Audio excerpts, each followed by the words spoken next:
Técnicas de conteo, principio aditivo. El propósito de este video es mostrarte cuándo usar el principio aditivo para contar el número de alternativas que se tienen ante una situación dada y la probabilidad de una o un conjunto de ellas. El principio aditivo para cualquier número de acciones alternativas a realizar establece: si una primera acción se puede realizar de n1 maneras diferentes, una segunda acción de n2 maneras diferentes y una résima acción se puede realizar de nr maneras diferentes, pero no es posible realizar ambas acciones conjuntamente, entonces las r acciones alternativas se pueden realizar de n1 más n2 más puntos suspensivos hasta nr maneras diferentes. Fíjate bien, acá es muy importante porque tenemos que destacar cuál es la diferencia con el principio multiplicativo. Aquí la clave está en lo último que nos dice.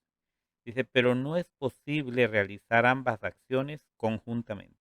Es decir, si ya decidiste hacer una acción de una manera, ya no la puedes hacer de otra manera.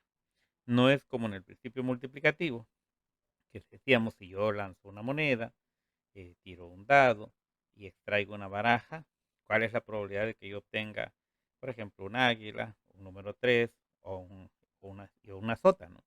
Entonces ahí se multiplican cada una de las probabilidades, ¿sí? Porque son de manera individuales. Pero aquí no. Si ya decidiste hacerlo de una manera, ya no lo puedes hacer de la otra. Por eso dice ahí, muy importante, dice, pero no es posible realizar ambas acciones conjuntamente.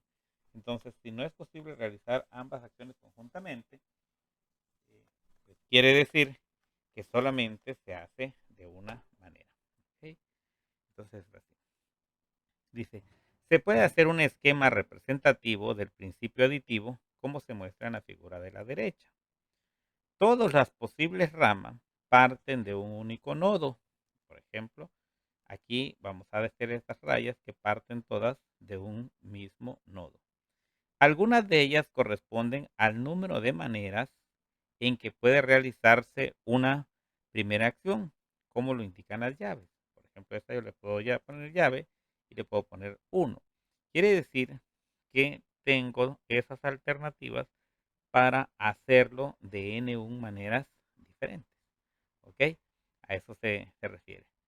Otra corresponde al número de maneras en que se puede realizar una segunda alternativa. Por ejemplo, acá yo podía tener esas otras dos rayas más, que tengo otras dos alternativas diferentes, ¿sí?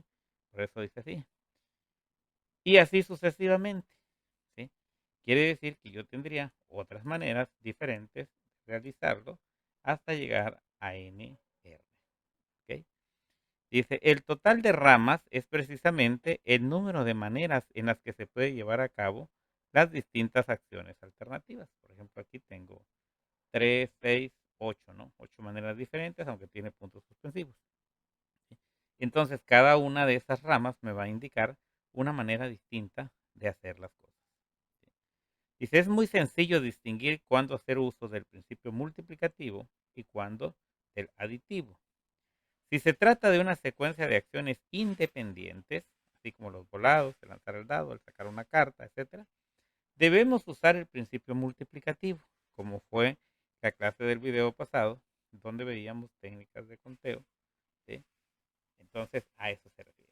Dice, si se trata de una sola acción que presenta distintas alternativas de realización, debemos usar el principio aditivo.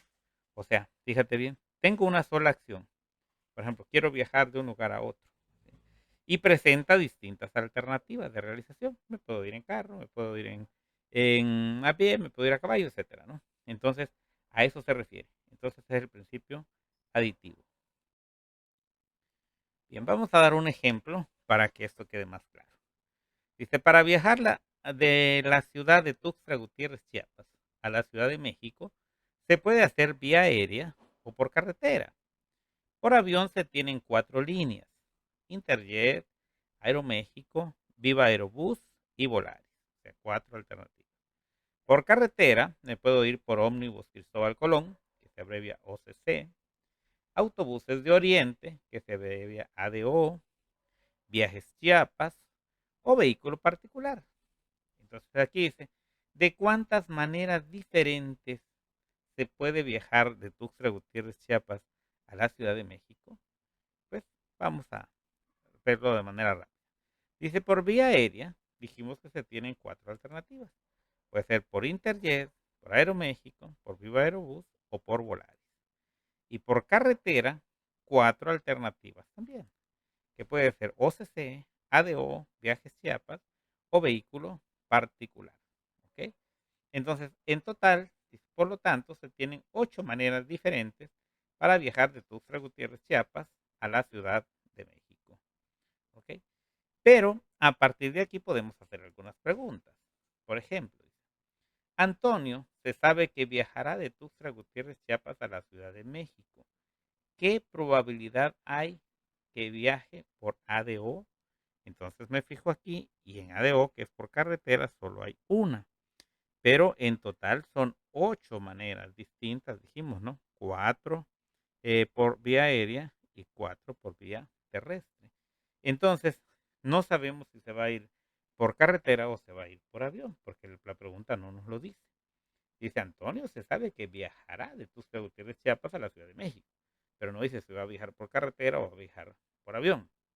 ¿Qué probabilidad hay de que viaje por ADO? Entonces, ADO es una de un total de 8. Por lo tanto, la probabilidad de que viaje en ADO es de un octavo. Así te das cuenta. Entonces, aquí es un octavo la probabilidad que tiene. En cambio, vamos a ver la siguiente pregunta. Dice, Francisco se sabe que viajará de Tuxtla Gutiérrez, Chiapas, a la Ciudad de México en avión. Fíjate, ya se sabe que viajará en avión. ¿Qué probabilidad hay de que viaje por Volaris? Al decirme que viajará, dice viajará en avión, entonces ya desecho esto de carretera. Y me veo que en avión nada más hay 4 líneas. ¿Cuál hay la probabilidad de que viaje por Volaris? Sería una de 4 en total. Por lo tanto, la probabilidad de que viaje en Volaris es un cuarto. Fíjate, ya se redujo ahí, ¿no? Muy bien. Vamos a avanzar. El siguiente ejemplo dice, un estudiante al terminar la carrera técnica en el CETI 158 tiene 2 alternativas. Seguir estudiando en las universidades o trabajar. Si decide trabajar, hay dos alternativas en la iniciativa privada o en el gobierno. Si decide estudiar, está la universidad pública o la privada. Dentro de las universidades privadas, tiene al menos 3 alternativas y dentro de la pública 2 alternativas. ¿Cuántas alternativas tiene en total un estudiante del CETI 158 al egresar? Entonces vamos a ir contando. Dice, si continúa sus estudios, tiene las siguientes alternativas. Universidad pública, dos alternativas. Universidad privada, 3 alternativas. ¿Sí? Si no continúa estudiando, tiene 2 alternativas de trabajo. Sumando, o sea, 2 alternativas de trabajo porque es la iniciativa privada o el gobierno, ¿no? Sumando, tendríamos 2 más 3 más 2 igual a 7. Por lo tanto, se tienen 7 alternativas para el recién egresado del 758. O sigue estudiando, pero si sigue estudiando, tiene alternativas. O se pone a trabajar, si se pone a trabajar, también tiene alternativas.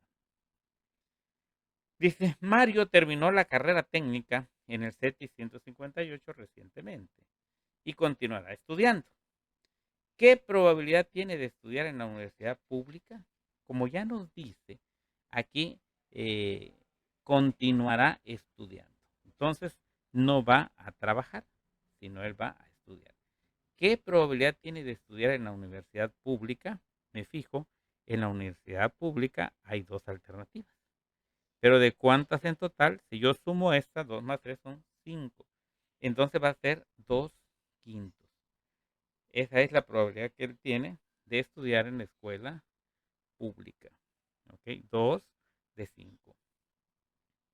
Luego dice José, al terminar la carrera técnica en el CETI 158, o trabaja o estudia en una escuela particular. Fíjate bien. O trabaja o estudia, pero si estudia lo va a hacer en una escuela particular. ¿Cuál es la probabilidad de que suceda una u otra cosa? ¿Sí? Entonces, que trabaja o estudie en la escuela particular. Entonces vamos a tener, ¿cuál es la probabilidad de que trabaje? ¿Sí? Entonces dice, ¿cuál es la probabilidad de que trabaje? Porque dice, José al terminar la carrera técnica en el CETI 158 o trabaja o estudia. Si trabaja, ¿cuántas posibilidades hay del trabajo? Dos. Si no estudia, dice, tiene dos alternativas de trabajo. ¿De cuántas? De 7. Por eso es la probabilidad de que trabaje es 2 séptimos. Y la probabilidad de que estudie en una escuela privada. ¿Cuántas escuelas privadas son? 3. Si son 3, ¿sí? Pero no de 5, porque es de 7, porque o trabaja o estudia. Entonces van a ser 3 séptimos. ¿Sí? Por lo tanto, ahora se suma, por eso es el principio aditivo. La probabilidad de que trabaje o estudie en la escuela privada va a ser igual, estos 2 séptimos son los que pusimos aquí, que es la probabilidad de que trabaje, y estos 3 séptimos es la probabilidad de que continúe estudiando. Entonces tenemos, aquí sumamos 2 más 3 me da 5 y 7 se recorre, 5 séptimos. Entonces esa es la probabilidad. Entonces la probabilidad de que trabaje o estudie en una escuela privada son 5 séptimos. ¿Ok? Muy bien. Entonces te das cuenta, es muy sencillo el principio aditivo.